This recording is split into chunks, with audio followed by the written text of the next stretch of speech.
ఇక ఇంకో ఇంట్రెస్టింగ్ విషయం ఏంటంటే మీ పనితీరు ఆశించినట్లు లేదు.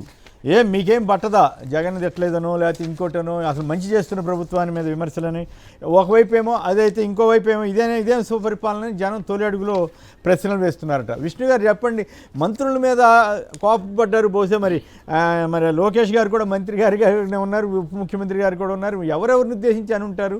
ఎవరెవరి మంత్రులదే తప్ప చంద్రబాబు గారి ప్రభుత్వ విధానాలు తప్పేం లేదా?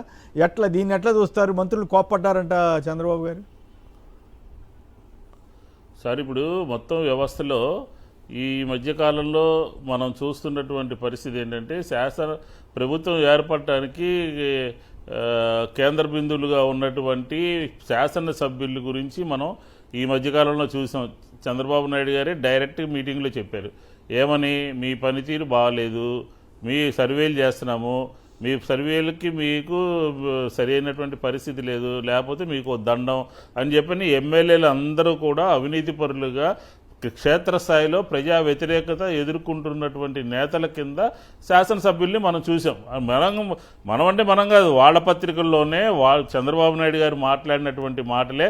అలాగే శాసనసభ్యుల మీద ఆ నియోజకవర్గాల్లో ప్రజలు ఏమనుకుంటున్నారు, కార్యకర్తలు ఏమనుకుంటున్నారో, లేకపోతే వాళ్ళు చేసినటువంటి అవినీతి ఏంటో ఇదంతా కూడా క్షుణ్ణంగా ఆంధ్ర రాష్ట్ర ప్రజలందరికీ కూడా తెలిసిపోయింది. నెంబర్ 1. నెంబర్ 2 ఏంటంటే, ఏర్పడినటువంటి ప్రభుత్వాన్ని మంత్రుల రూపంలో ప్రభుత్వం పరిపాలించాలి.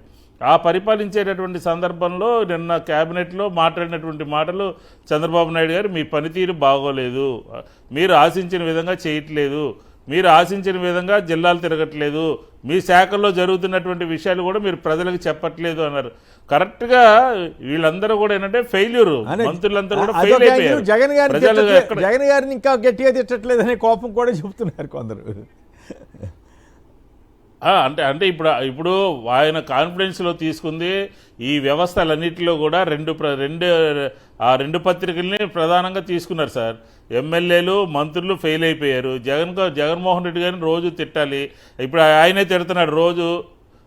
ఏమనంటే జగన్మోహన్ రెడ్డి గారే భూసేకరణకి కారణం, మామిడి రైతులు ఇబ్బంది పడటానికి జగన్ గారి కారణం, అన్నీ ఈయన పర్యటనల మూలంగా ప్రభుత్వము కొంచెం షేక్ అయింది, గందరగోళం పడి ఏమవుతుందంటే ఆ మొత్తాన్ని మంత్రులందరూ కూడా అటాక్ చేయాలి అని చెప్పని చూస్తున్నారు.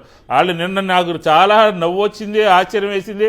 ఆ ముగ్గురు మంత్రులు లోపల తిట్లు తినొచ్చి ఆ మైక్ ముందు కూర్చుని మా రెవెన్యూ మంత్రి, civil supplies minister, agriculture minister, నాకు జగన్మోహన్ రెడ్డి గారు ఆయన శాసనసభలో లాస్ట్ టైం ఒకసారి మాట్లాడిన మాట గుర్తుంది. బాడీ పెరిగింది, బ్రెయిన్ లేదని ఏదో అన్నట్టుగా నేను ఎప్పుడో చూశాను జగన్మోహన్ రెడ్డి గారు. అది స్పష్టంగా అక్కడ కనపడింది నాకు ఆ మీటింగ్లో. అదే చంద్రబాబు నాయుడు గారు కూడా చెప్పాడు, ఫెయిల్ అయిపోయారు, మీరు ఎందుకు మాట్లాడట్లేదు, జగన్మోహన్ రెడ్డి గారి మీద ఎదురుదాడి చేయడం కానీ. వాస్తవంగా అయితే నెల్లూరు ఇష్యూ మీద ఇంకో విషయం ఏంటంటే, చంద్రబాబు గారు ఇష్టమైనట్టు తిడుతున్నప్పుడు ఇంకా మిగతా వాళ్ళు మంత్రులు ఏం మాట్లాడతారు, ఏం మాట్లాడినా కూడా అది అంత కవరేజ్ రాదు కదా. అయినా కూడా ఆయన సంతృప్తి పట్టలేదు. అది పైగా ఇప్పుడు అందరూ మంత్రులు అంటే లోకేష్ గారు, పవన్ కళ్యాణ్, లోకేష్ గారు అయితే గట్టిగానే ఆయనకంటే గట్టిగా పనిచేస్తున్నాడు అంటున్నారు కదా రెడ్ బుక్ పేరుతోటి. మరి అది బాగానే ఉన్నట్లు అనుకోవాలా? విధానాలు బాగుంటే అన్నీ మంచి చేసేస్తే ఈ మంత్రులను ఎమ్మెల్యేలు చేయలేకపోతున్నారా? అంటే సార్, ఇప్పుడు ఆయన లోకేష్ గారిని మాట్లాడారనుకోండి, వ్యవస్థ అంతా కూడా ఫెయిల్ అయిపోతుంది. లోకేష్ని తిట్టారు అని చెప్పి ప్రచారం జరుగుతుంది. నోట్లోంచి మాట బయటకు వస్తే క్యాబినెట్ పవన్ కళ్యాణ్ గారు మాట్లాడారు అనుకోండి, ఆయన ఫోర్స్ విత్డ్రా అన్నాడు అనుకోండి, ఆయన తేడా మాట్లాడారు అనుకోండి, అసలు ఉన్న ముగ్గురు కలిసి ఉంటేనే ప్రభుత్వం అల్లకల్లోలంగా ఉంది. ఇప్పుడు ఇంకా అలాంటి మాటలు మాట్లాడి అనవసరంగా సెల్ఫ్ గోల్ వేసుకోవడం జరిగి వాళ్ళిద్దరి పట్ల ఆ రకంగా ఉంటూ మంత్రులను టార్గెట్ చేస్తూ ఉన్నారు. మంత్రుల మీద మాట్లాడుతూ ఉన్నారు, మీరు సరిగా పని చేయట్లేదని మాట్లాడుతున్నారు, మీ శాఖలు ఫెయిల్ అయినాయి మాట్లాడుతున్నారు. అంటే డైవర్షన్ అనమాట. మీరు జాగ్రత్తగా ఉండండి, లేకపోతే జగన్మోహన్ రెడ్డి గారిని పదే తిట్టండి అని చెప్పని దాని మూలంగా ఫెయిల్ అయినారు వాళ్ళు. జగన్మోహన్ రెడ్డి గారు తిట్టడంలోనే కాదు, వారి జిల్లా పరిపాలనలోనూ, జిల్లాల్లో, నియోజకవర్గాల్లోనూ అన్ని వాళ్ళ పెర్ఫార్మెన్సే ఫెయిల్యూర్ పెర్ఫార్మెన్స్ సంవత్సర కాలంలో. అప్పుడప్పుడు తెలుగుదేశం మీడియానే రాస్తాను, ఏందో సూర్యాభాయ్ మంత్రి, ఆ మంత్రి ఇటు చేస్తున్నాడు, ఈ మంత్రి ఇటు చేస్తున్నాడు, వాళ్ళ కోపం వచ్చిన వాళ్ళ మీద రాస్తున్నారు, నిజంగా రాస్తున్నారు తెలియదు కానీ వాళ్ళ మీద కూడా రాస్తున్నారు. రైట్. రాంభూపాల్ గారు, టైం తక్కువ ఉంది. లేదు, ఈ మధ్య అన్ని పోర్ట్ఫోలియోలోనూ రాసుకుంటూ వచ్చారు సార్. అన్ని పోర్ట్ఫోలియోలు విద్యాశాఖ మీద రాశారు, వ్యవసాయ శాఖ మీద రాశారు, రెవెన్యూ శాఖ మీద, అవసరమైనప్పుడు అన్ని శాఖల్లోనూ అవసరమైనప్పుడు వాళ్ళే బ్రహ్మాండం అని మళ్ళీ సూర్యాబాయి లాంటి వాళ్ళు కేసులు బోల్డెన్ ఉన్నాయండి. రైట్. రాంభూపాల్ గారు చెప్పండి, నిజంగా తొలి అడుగులో జనం నిలదీస్తున్నారని వార్తలు వచ్చాయి, ఇంకో వైపు ఏమో చంద్రబాబు గారు మంత్రులను నిలదీస్తున్నట్లుగా ఉంది, మీరేమంటారు? సీనియర్ పొలిటీషియన్, ఆయనకు చాలా అనుభవం ఉంది, కింద గ్రౌండ్ రియాలిటీ ఏమిటో స్పష్టంగా తనకు కొంత తెలుసు. ఆ తెలిసిన దాని నుంచి ప్రజల్ని డైవర్ట్ చేయాలంటే ఖచ్చితంగా మంత్రుల్ని, కొద్దిమంది ఎమ్మెల్యేల్ని వాళ్ళను దోషులుగా చిత్రీకరించాలి. దానికి అటు మీడియా ఇటు ప్రభుత్వం చేస్తున్నట్టుగా కనపడుతుంది. మంత్రులు ఫెయిల్యూర్ అవుతే దాని ఓనర్ గా, దాని లీడర్ గా ఉన్నటువంటి వాళ్ళదే కదా బాధ్యత. ఇప్పుడు మనం ఒక రంగంలో బాధ్యతగా ఉన్న వాళ్ళము, మన కింది స్థాయి క్యాడర్ ఫెయిల్ అయింది అంటే దానికి కారణం ఎవరు? నడిపే లీడర్కి బాధ్యత. మరి అది అడగరా జనం? ఆలోచించరా? అదే విధంగా ఈరోజు ప్రభుత్వం చెప్తున్నది, మంత్రులు చాలా చోట్ల విచ్చలవిడిగా అనేక రకాల అక్రమ పద్ధతులకు, అవినీతికి పాల్పడుతున్నట్లు అన్ని వార్తా సంస్థల్లో వార్తలు వస్తాయి. అది అనుకూల మీడియా కావచ్చు, ప్రతికూల మీడియా కావచ్చు, ఇతర సమస్య. వాటి మీద ఒక్కరి మీద చర్య తీసుకుంటున్నారా? ఒక్కరినైనా మీరు ఏమన్నా దానికి సంబంధించిన బాధ్యులు ఏమైనా వార్నింగ్ ఇచ్చినట్లు వార్త జనరలైజ్ చేసి చెప్తే ఉపయోగం ఏముంది? ఆ మంత్రులంతా మీ పనితీరు మెరుగు చేసుకోవాలా? అవి ఎప్పుడు జీవితకాలం ఉంటాయి. ఏ సమస్య అయినా ఎప్పుడైనా అందరం మెరుగు చేసుకోవాల్సిందే. కానీ మెరుగు ఏమిట్లోనే వాళ్ళు పాపం మెరుగు చేసుకోవాలని ముఖ్యమంత్రి గారు చెప్తుంటే వేరే విషయాల్లో మెరుగు అవుతున్నట్టు. దానితో జనం దగ్గరికి వెళ్ళడానికి కూడా భయపడుతున్నారా? ఈ తొలి అడుగు పేరు మీద వెళ్తే అందరూ నిలదీస్తున్నారని కూడా వార్తలు వస్తున్నాయి. ఇప్పుడు చాలా చోట్ల జనం అడుగుతున్నారు, పెన్షన్ సంబంధించి అడుగుతున్నారు. మాకు పెన్షన్లు పెంచినారు కానీ మాకు తొలగించిన వాళ్ళను తిరిగి చేర్చండి. అదేవిధంగా ఆధార్లో నెంబర్లు, పేర్లు తప్పున్నాయి, లేదా ఇన్సల్ తప్పుంది, వయసు తప్పుంది, వాటిని సరి చేయమని అడుగుతున్నారు. వాటి గురించి చెప్పే పరిస్థితులు ఈ రోజు ఎమ్మెల్యేలు లేరు. అందుకని వాళ్ళు ఎందుకు ప్రభుత్వానికి తిరగకపోతే ప్రభుత్వంతో బాధ్యత, ముఖ్యమంత్రితో, తిరిగితే ప్రజలతో బాధ.